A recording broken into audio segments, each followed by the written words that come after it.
അതേസമയം എത്രയും വേഗം ഈ പ്രതികളെ പിടികൂടണമെന്ന് തന്നെയാണ് പൊതുസമൂഹത്തിന് അടക്കം പറയാനുള്ളത്. നേരത്തെ നമ്മൾ ഈ ആശുപത്രിയിലേക്ക് എത്തിയ സമയം മുതൽ പല ആളുകളും നമ്മളോട് ചോദിച്ചിരുന്നു, സെക്യൂരിറ്റിമാർ ഉൾപ്പെടെയുള്ള ആളുകൾ പറഞ്ഞിരുന്നു, അതായത് ഇങ്ങനെ ഒരു കൃത്യം ചെയ്ത, അതായത് ക്രൂരകൃത്യം ചെയ്ത ആദിവാസി യുവാവിനോട് നേരെ ഇത്തരത്തിലൊരു അനുഭവം ഉണ്ടായി.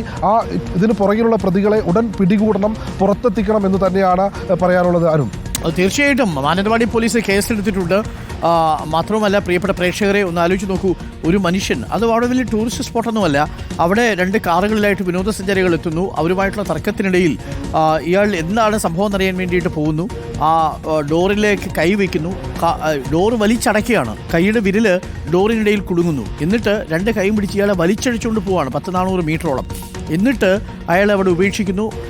അയാളുടെ കാലും അരക്കെട്ടും കൈയുടെ വിരലൊടിഞ്ഞു പോകുന്ന അവസ്ഥയുണ്ടാവുന്നു.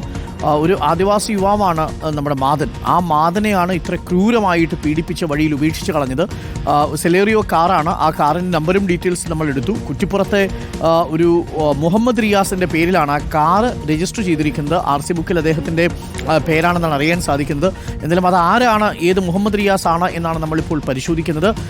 പ്രതികൾ ഇപ്പോൾ ഈ സ്ഥലത്തില്ല, അവിടെ സ്ഥലത്ത് നിന്ന് കടന്നു കളഞ്ഞിരിക്കുകയാണ്, ഒളിവിലാണ് എന്നാണ് ലഭിക്കുന്ന വിവരം.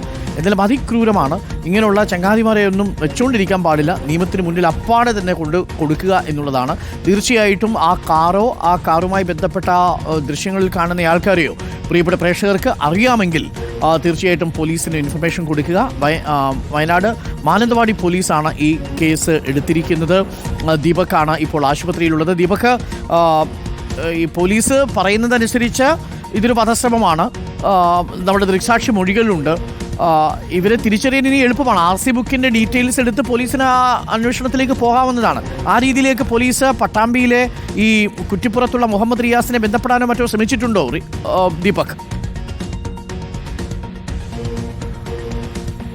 അരുൺകുമാർ, നിലവിൽ ഈ FIR-ൽ പറഞ്ഞിരിക്കുന്നത് പൊതുസ്ഥലത്ത് വെച്ച് തെറി പറയുന്നത് ചോദ്യം ചെയ്യാനെത്തിയ മാരനെ ഈ വാഹനങ്ങളിലെത്തിയ ആളുകൾ ഡോർ വലിച്ചടയ്ക്കുകയും വലിച്ചടച്ച് കൊണ്ടുപോകുകയും ചെയ്തു എന്നാണ്. അതായത് നമ്മുടെ വാർത്തയുടെ അടിസ്ഥാനത്തിലാണ് പോലീസ് FIR രജിസ്റ്റർ ചെയ്തെന്നുള്ള രീതിയിലുള്ള കാര്യങ്ങളാണ് പുറത്തു വരുന്നത്. എന്നാൽ കൂടുതലായി ഈ വിഷയവുമായി ബന്ധപ്പെട്ട് പോലീസ് വിശദമായ അന്വേഷണം നടത്തേണ്ടിയിരിക്കുന്നു. ഇതിന് പുറകിൽ ഈ വാഹനത്തിലുണ്ടായിരുന്ന പ്രതികളെ അറസ്റ്റ് ചെയ്യുവാനുള്ള കാര്യങ്ങൾ എളുപ്പത്തിൽ തന്നെ പോലീസിന് ചെയ്യാവുന്നതാണ്. കാരണം കൃത്യമായി ആ വാഹനത്തിൻ്റെ രജിസ്ട്രേഷൻ നമ്പർ നമ്മൾ വാർത്തയിലൂടെ പുറത്തുവിട്ടിട്ടുണ്ട്. ആ നമ്പർ കേന്ദ്രീകരിച്ച് നടത്തിയാൽ ആ വാഹനത്തിൻ്റെ ഉടമസ്ഥരെയും അതേസമയം വാഹനത്തിലുണ്ടായിരുന്ന ആളുകൾ ആരൊക്കെയാണോ അവരെ നിയമത്തിന് മുന്നിൽ കൊണ്ടുവരാനുള്ള നടപടിയും പോലീസിന് എളുപ്പത്തിൽ സ്വീകരിക്കാവുന്നതാണ്. പക്ഷേ പോലീസ് ഇപ്പോൾ ഈ മാനന്തവാടി മെഡിക്കൽ കോളേജ് ആശുപത്രിയിൽ ഇന്നലെ മാതനെ ആശുപത്രിയിൽ അഡ്മിറ്റ് ആയ സമയത്ത് പോലീസ് എത്തിയിരുന്നില്ല. പക്ഷേ ഇന്ന് രാവിലെ പോലീസിലെ ചിലർ ആളുകൾ വന്ന് മാതൻ്റെ ഭാഗത്തു നിന്നുള്ള കാര്യങ്ങൾ കേട്ടറിഞ്ഞു പോയിട്ടുണ്ട് എന്നാണ് നമുക്ക് മനസ്സിലാവുന്നത്. അരുൺ,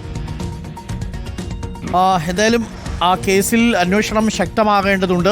തീർച്ചയായിട്ടും ഈ കാര്യത്തിൽ ഇത് മദ്യലഹരിയിലാണോ ഇവരിത് ചെയ്തത് എന്നതുകൂടി നമ്മൾ പരിശോധിക്കേണ്ടതുണ്ട്. നമുക്ക് ലഭിക്കുന്ന വിവരമനുസരിച്ച് ഈ സ്ഥലത്ത് വലിയ കാഴ്ച കാണാൻ പറ്റിയ സ്ഥലമൊന്നുമില്ലല്ലോ ദീപക്. അവിടെ ഇവർ വന്നത് എന്തിനു വേണ്ടിയായിരിക്കും? നേരത്തെ ദീപക് സൂചിപ്പിച്ചു, അവിടെ ഈ വ്യാജലഹരിയൊക്കെ ഒരുപാട് കിട്ടുന്ന ഒരു സ്ഥലമാണ് എന്നാണ് അറിയാൻ സാധിക്കുന്നത്. അങ്ങനെയാണോ? വ്യാജലഹരി കിട്ടുന്ന സ്ഥലമല്ല അരുൺ. അതായത് ഈ കുറുവാദ്വീപിനോട് ചേർന്ന് കിടക്കുന്ന വനമേഖലയുടെ കബനിപ്പുഴയുടെ അതിർത്തിയിലുള്ള ഒരു പ്രദേശമാണ് കൂടൽക്കടവ് എന്ന് പറയുന്ന ഭാഗം. അവിടെ ഒരു ചെക്ക് ഡാമുണ്ട്.